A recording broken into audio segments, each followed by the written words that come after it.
behavior. It is not clear yet what caused the fire outbreak, but merchants suspect a short circuit that sparked the fire. The Minister of Territorial Administration, Paul Atanganji, visited the scene. Ate Bonaventure has the rest of that story. 30 well-stocked shops now mere ashes. Most of the victims of the fire incident that broke out at about 9 p.m. only discovered the damage recorded this Friday morning as they got to their business premises. J'ai perdu 2 boutiques. Presque la majorité de ma famille, parce que nous sommes dans un marché, nous sommes 12 dans ce marché. On a perdu presque 12 boutiques. C'est ça pour moi. Je suis à presque 3 millions de francs. Je n'ai rien pris, rien. No loss in human life has been recorded, but reports say the material loss is enormous due to the intensity of the flames. The Minister of Territorial Administration, Paul Atanganji, was at the scene early this morning to evaluate the damage caused. An investigation has been opened to find out the causes of this unfortunate incident, which is the second of its kind. Trade Minister Luke Magwambaga Tangana's calls for calm following the fire outbreak which destroyed most of the EKOUNOU markets in the nation's political capital. He was speaking after a visit to the site to assess the level of damage, which is yet to be estimated. Vendors were equally reassured on government's support, as we hear in this report by Clarice Aritakang. Bits and pieces of fabric, scrap metal, wood and paper, and of course, foodstuff, all caught in the merciless blaze which consumed the EKOUNOU market in the night of Boxing Day, spreading to the early hours of December 27. More than 300 shops gone up in smoke, leaving devastated traders in its wake. I'm very, very shocked that this incident happened again, and we don't know what to do because everything got burned. Trade officials took in the site of destruction, evident all around the site. While some are yet to come to terms with the situation, others scavenge through the remains, hoping perhaps to recover a piece of what was once a good for sale. No luck there. Hours of firefighting skills brought the flames under control. Unfortunately, not before the worst had been done. It is an opportunity to launch once more a call. Nobody can build in disorder. We need to have organized market, but you can be sure of the support.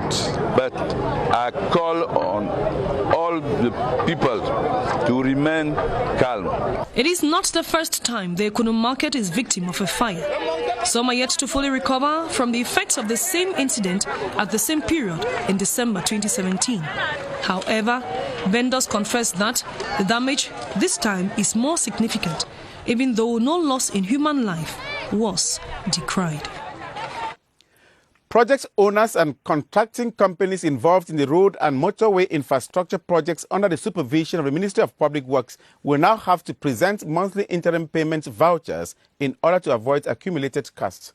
That was one of the major recommendations made by Minister Emmanuel Nganu Jumese after today's meeting to review road projects. Cynthia Saptala has the details. Projects under scrutiny at the first session of the overall review meeting at the Ministry of Public Works included the Yaoundé-Douala motorway, the Douala Eastern Entrance, and the Awai-Essessoir Road, just to name a few. A total of 28 national roads and motorway projects were assessed, with the contracting company leaders tabling their concerns in order to respect delivery dates in 2020. First of all, we just get out the rainy season, which is very difficult for us for earthworks. The main problems being envisaged actually is the displacement of a cable network. We have Camtel, we have Enio, and we have Camwater.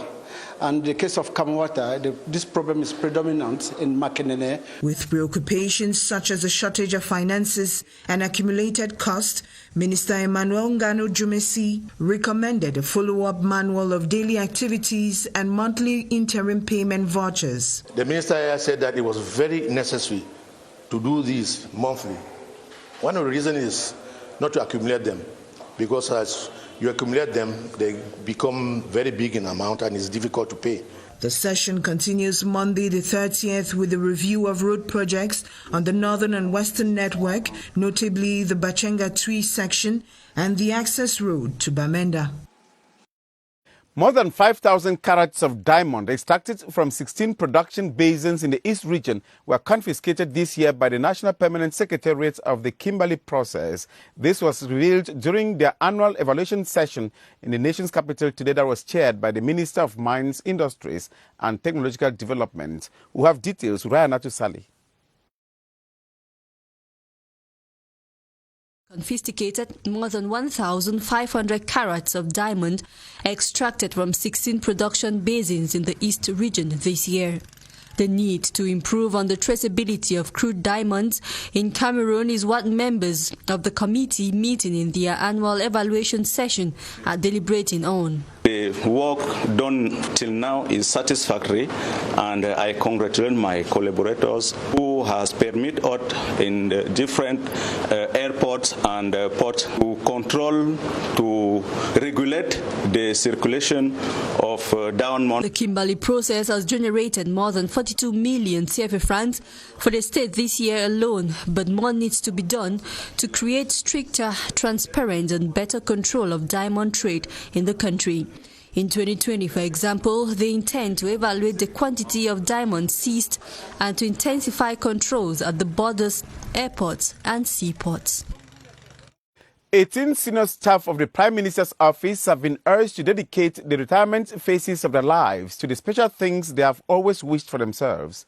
The Deputy Secretary General at the Prime Minister's office, Pascal Kante, gave the advice during a farewell ceremony to staff who are going on retirement. Sisako Tamko reports.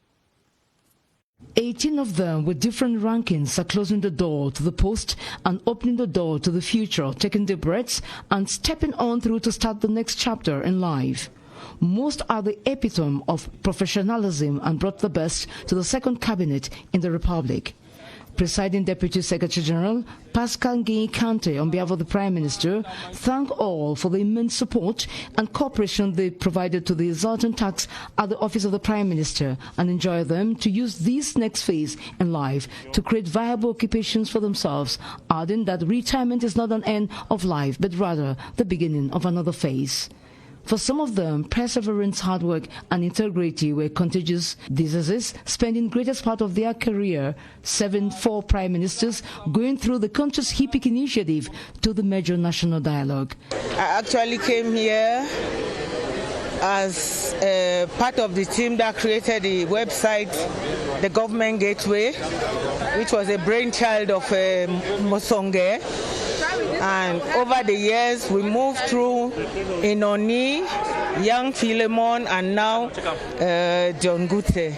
Retirement for others is a time for feeling glad to be alive and for a job well done. A sentiment of satisfaction, a sentiment of joy, and gratitude.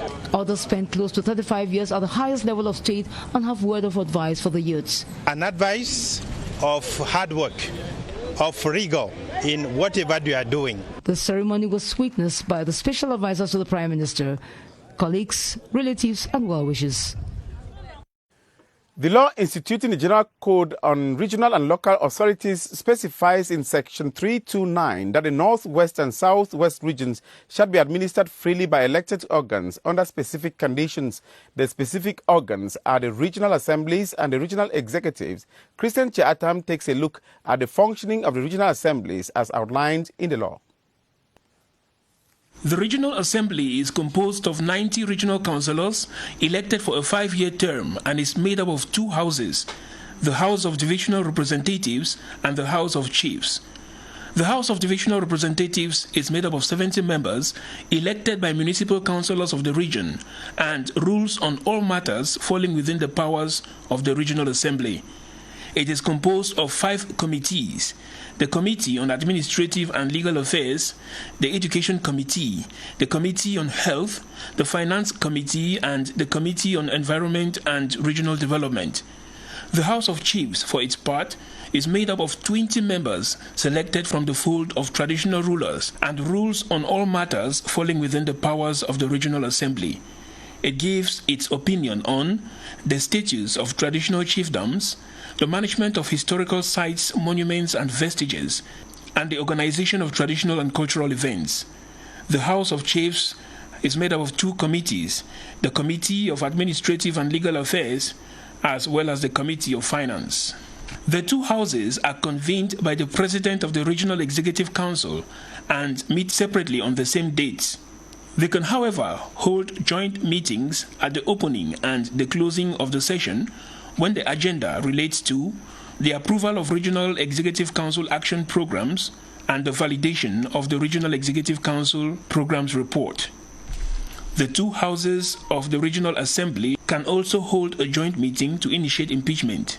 Questions to be submitted to the Regional Assembly shall be initiated by the Regional Executive Council President and by 2/3 of the members of each house of the Regional Assembly. Senators and mayors of the region shall take part as of right in the proceedings of the joint meetings of the Regional Assembly in an advisory capacity. The regional executive councils in the northwest and southwest regions are organs which officialize decisions democratically taken at the regional assemblies. They consist of 8 members per region who prepare deliberations of the regional assemblies, manage the property and implement policies.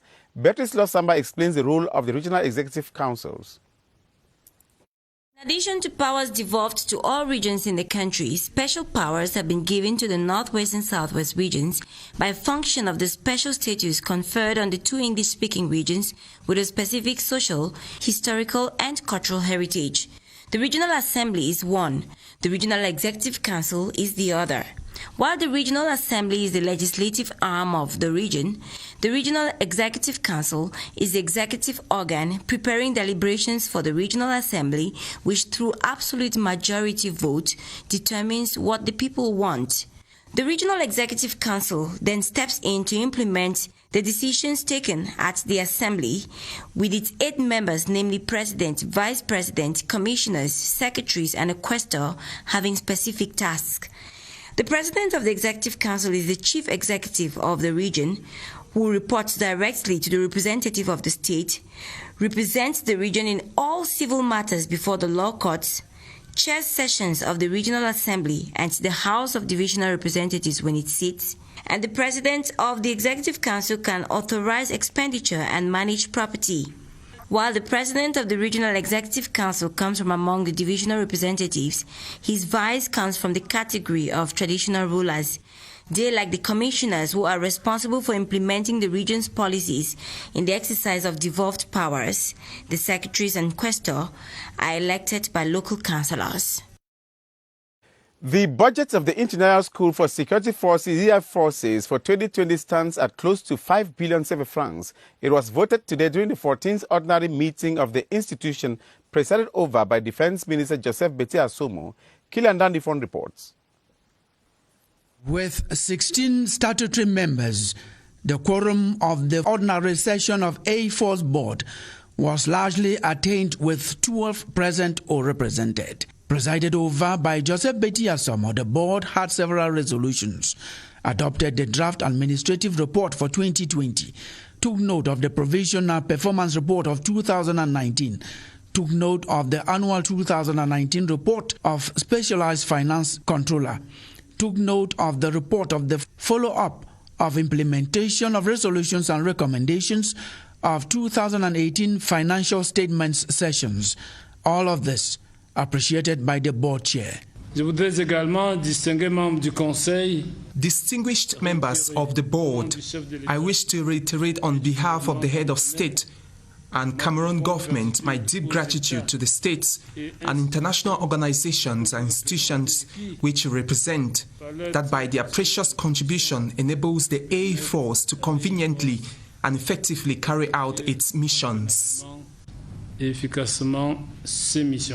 With the 2020 annual budget of 4,843,212,553 CFA francs, the board congratulated the Director General of EI Force, Brigadier General André Patrice Bitote, on the quality and clarity of documents presented and urged him to continue to consolidate the excellent status of A-Force in ECAS and AU, certify new training courses recognized by the United Nations, take measures to optimize performance in training and research, and to increase the credibility and international influence of A-Force. 27 billion CFA francs is CRTV's budget for 2020. The amount was disclosed today at the 51st ordinary session of the Board of Directors meeting of the CRTV that was held today in the nation's capital. It examined, among other things, the 2020 plans and, of course, the progress report of CRTV for 2019. The board meeting was chaired by the Minister of Communication and CRTV Board Chair, Rene Emmanuel Sadi, in the presence of the Director General Shandungu and his Deputy Emmanuel Wangibe. Minister Rene Emmanuel Sadi now explains some important issues that they discussed. We had the opportunity to examine the budget, of course, the budget of the year, which is the ongoing year, but also the budget of next year.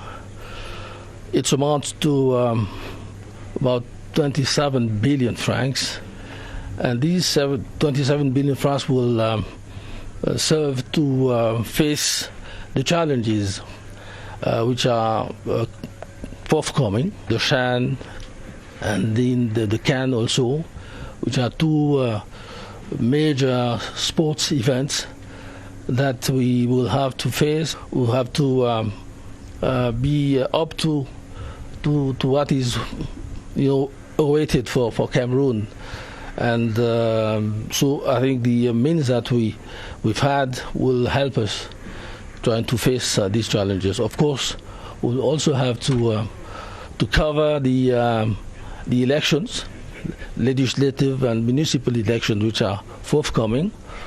I think this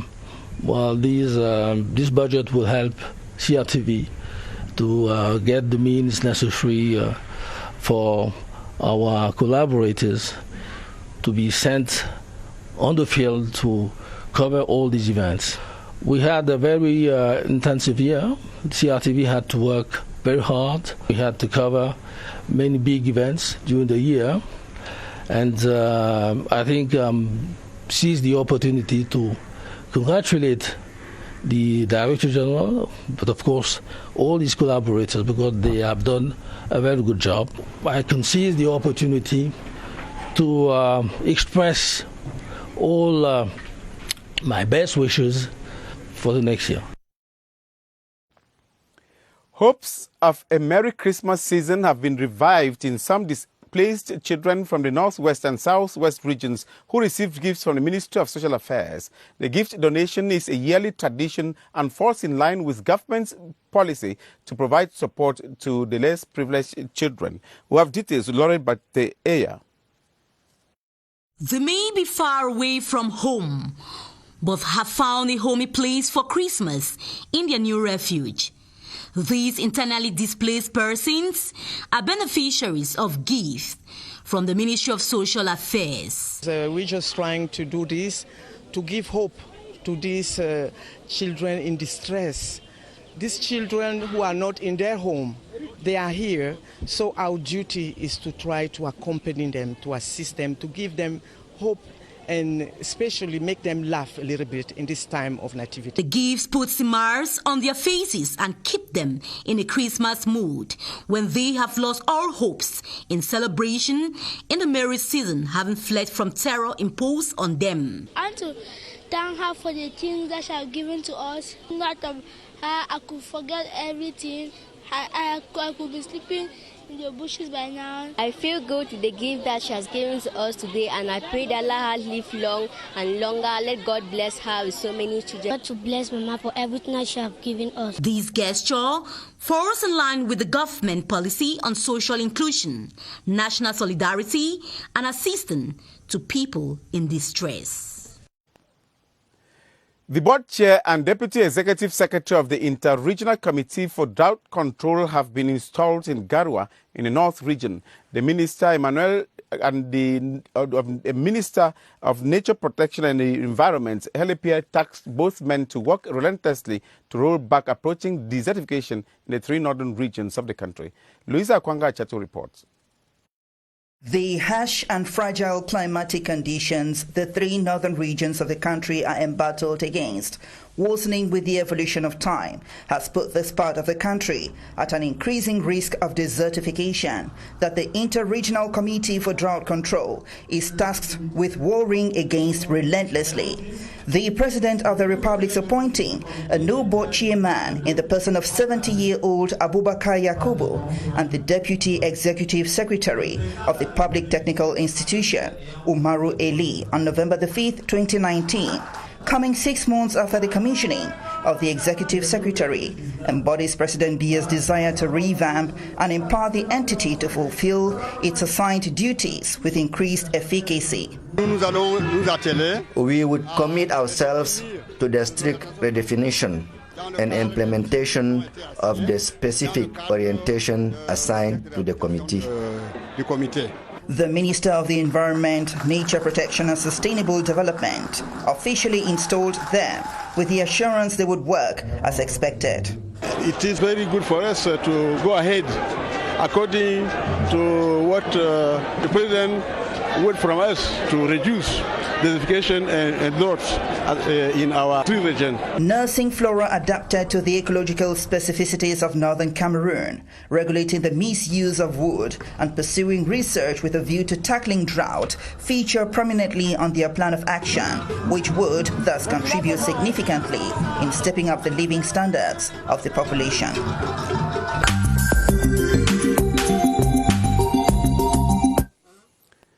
On to our world news roundup, 8 West African countries have announced that they will be using the EKO as their common currency from 2020. Pope Francis led the world's 1.3 billion Roman Catholics into Christmas, urging them to be agents of development.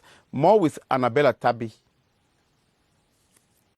Ivorian President Alassane Ouattara announced on December 21 the end of the CFA franc, which will be replaced by the new currency, EKO. The introduction of the EKO will mean the end of technical ties with French Treasury and 8 West African countries. Ivory Coast prosecutors on Monday issued an arrest warrant for presidential candidate Guillaume Soro, who aborted a planned return by diverting his flight to Ghana, as security forces stormed his party headquarters in Abidjan. State prosecutor Richard Ado told public television that an arrest warrant had been issued for an attempt against the state authority. Mr. Soro denies any wrongdoing. Pope Francis has urged the Catholic faithful to embrace the light of Christ to help end conflict and injustice around the world during his Christmas Day address. Speaking from the Vatican balcony under a clear blue sky on Wednesday, the Holy Father prayed for people struck by war, political instability, natural disaster, and diseases, among other hardships, in his annual message. The number of people killed by Typhoon Fanfon that battered the Philippines over the Christmas period has risen to 28. Typhoon Fanfon, which made landfall on Tuesday, caused severe floods and destroyed homes in several provinces. Cameroonian culture has been on the pedestal in 2019 with cultural festival here and there, and with Cameroonians winning prestigious awards in cinema, the likes of the Conge Pipa during the 2019 Pan-African Film Festival, FESPACO. Then one of Cameroon's iconic musicians and author of Motabenama, Charles Lembe, quits the scene as the legendary saxophonist Manu Dibango celebrated 60 years in music, as if saving the best for last. The bill on bilingualism and multiculturalism is promulgated by the head of state just days back. Emanuela Vimy reviews 2019 in the cultural and media landscape. The cultural year 2019 will take off with Dikonge Pipa, one of Cameroon's finest film producers, drawing global attention to himself by winning the prestigious Étalon d'Or de Yeninga, the Pan-African Film Festival FESPACO in February, just in time for the Batanga people of the Ocean Division to bring to the public eye the identity. The Maï Festival, which closes up with a caravan, graced the eyes of those on the streets of Kribi in the month of May. The Ekan people made news with the Ekan Festival, while the people of Mungu made their debut with the Mungu Festival in April. The cultural and artistic season relaunch Rekan resurrected ancient traditional hairstyles and cultural heritage of Cameroon from the 4 cultural zones for an entire month of September.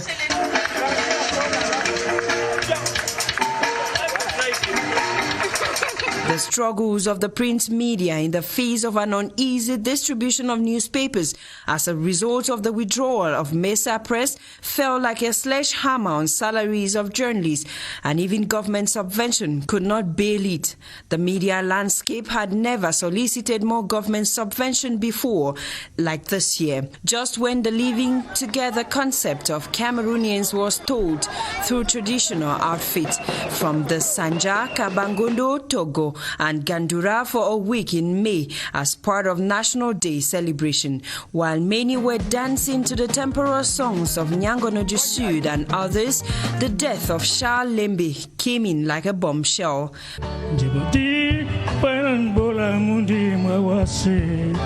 The father of the popular song Mota Benama, interpreted by Bebe Manga, left the stage November. And as if serving the best for the last, the law on bilingualism promulgated days ago by the head of state closes up the 2019 cultural year, one which ends with the chase for the Miss Cameroon crown. The most beautiful girl in Cameroon will be known tomorrow when the 2020 edition of Miss Cameroon Beauty Pageant takes place at the Yaoundé Sports Complex. In prelude to the event, which has always seen the support of Cameroon's First Lady, the Minister of Arts and Culture, Bidum Kwat, today received in audience the 20 contestants for the competition in the presence of the special guests from Equatorial Guinea and England. Cynthia Etim reports. These are the contestants chasing the 2020 Miss Cameroon crown. There are 20 finalists from the 10 regions chosen by the organizing committee of Miss Cameroon, Komika. The 2020 finale of the beauty pageant will be unique. First, it records special guests from England, Algeria, South Africa, Cote d'Ivoire, Burkina Faso and Ghana, already on Cameroonian soil. Second, the president of the jury, Marie Paula Obiang, wife of the special advisor, 20 finalists from the 10 regions chosen by the organizing committee of Miss Cameroon, Komika. Beautiful 2020 finale of the beauty pageant will be unique. First, it records special guests from England, Algeria, South Africa, Cote d'Ivoire, Burkina Faso and Ghana, Bidum Kwat, and Komika, all uniting efforts to ensure the event in its 14th edition meets international standard. Wife of the special advisor, finalists from the 10 regions chosen by the organizing committee of Miss Cameroon, Komika. Beautiful 2020 finale of the beauty pageant will be unique. First, it records special finale of Miss Cameroon 2020 South Africa from Cote d'Ivoire, Burkina Faso, the Yaoundé multipurpose sports Komika, all uniting efforts to ensure the United Bank of Africa UBA has introduced a new project called the Media Account to increase its financial. The UBA's latest product, World encourages female entrepreneurs for their upkeep. The project was launched in Ghana as weekend for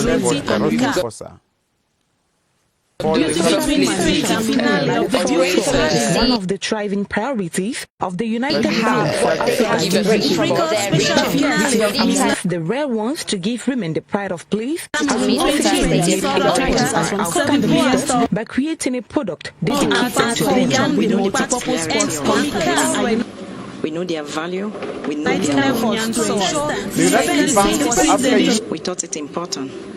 UBA has introduced a new project called the Media their qualities. The UBS for them. That will be able product, World to give them self-confidence. United Baby UBA ladies will thus enable women, even those involved. Only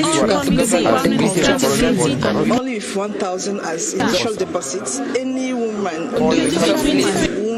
in our country to save money of the United House. To reach this goal, the United Bank for Africa the launch of UBA to give women with the platform UBA Women Empowerment pride of place to can be good and exemplary leaders. We noticed that women are very entrepreneurial, just that their businesses are not well organized, and some of those involved in the informal sector are women. So we think it is important to train them and train out the sector in order for them to benefit from the support of banking institutions like the UBA Bank. The bank, which is Africa's pride, also knows the UBA Kids, UBA Project, and UBA Next Gen. For more than 90,000 customers. United Baby UBA ladies will thus enable women, even those involved. In a weekend preview, beach volleyball lovers will savour the sport yesterday at the Yaoundé International Conference Center.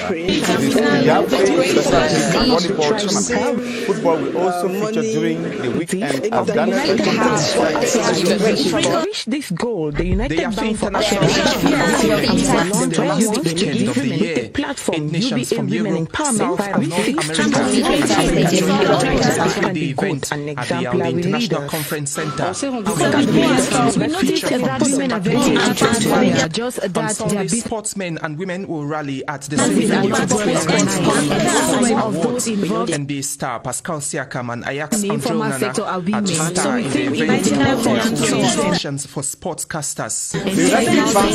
Matches of Africa's elite football competitions, the CAF Champions League and CAF Confederation Cup are also rolled out this weekend. Defending champions Esperance of Tunisia welcome to alcohol and in the Champions League. Cameroonians Yacine Atouba and Ngafa Brice will and Raja Casablanca respectively in the competition. In the Confederations Cup, last season's vice champions Renaissance Bekane of Morocco will face on having moved 13 points at the top of the English Premier further tighten their grip when the matchup rules on Sunday. But it could be a match day for Leicester City to pick up against West Ham United. United. In a weekend preview, beach volleyball lovers will join Karine Olivia Beat at the Yaoundé International Conference. Edwin Kinzeka in Yaoundé.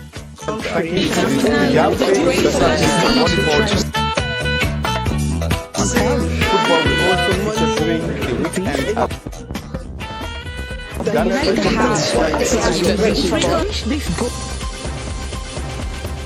The United Bank for Africa. The weather forecast from the multipurpose banquet hall, PATYCHOU. The weather forecast between tonight and tomorrow morning would have the International Conference Center. Strokes of rainfall in some parts of the south. Highest temperature at 14 degrees. The center region sportsmen and women will rally at the would have in the northwest, west, degrees. Next, we take you over to the southwest informal sector. It's a 0% chance of precipitation in the entire Limbe. Next, we go over to the north. And same thing by morning with the least temperature. Football competitions, the CAF Champions League. To the south region, where this evening will be a institutions defending the lowest temperature at Ebolova. Esperance of Tunisia welcome to forecast rock of Ebolova looks like. Champions League, Cameroonians Yacine That was the weather forecast with PATYCHOU. The multipurpose banquet How to win a car? Just Momo it as from 5,000 francs at star 126#, or buy a bundle as from 250 francs by dialing your usual code. The more transactions you do, the more you stand chances to win. This end of year, we are good together. tighten their grip when the matchup rules on Sunday. But it could be a match day for Leicester City to pick up against West Ham United. United. In a weekend of volleyball, CRTV joined Karin Olivia Beach at the 7th at Yaoundé International Conference. Edwin Kinzeka in Yaoundé.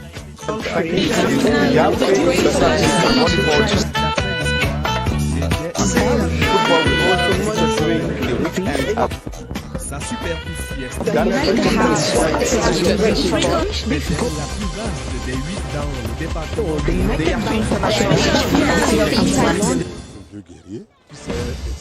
The weather forecast for Multipurpose Banquet Hall is Palace.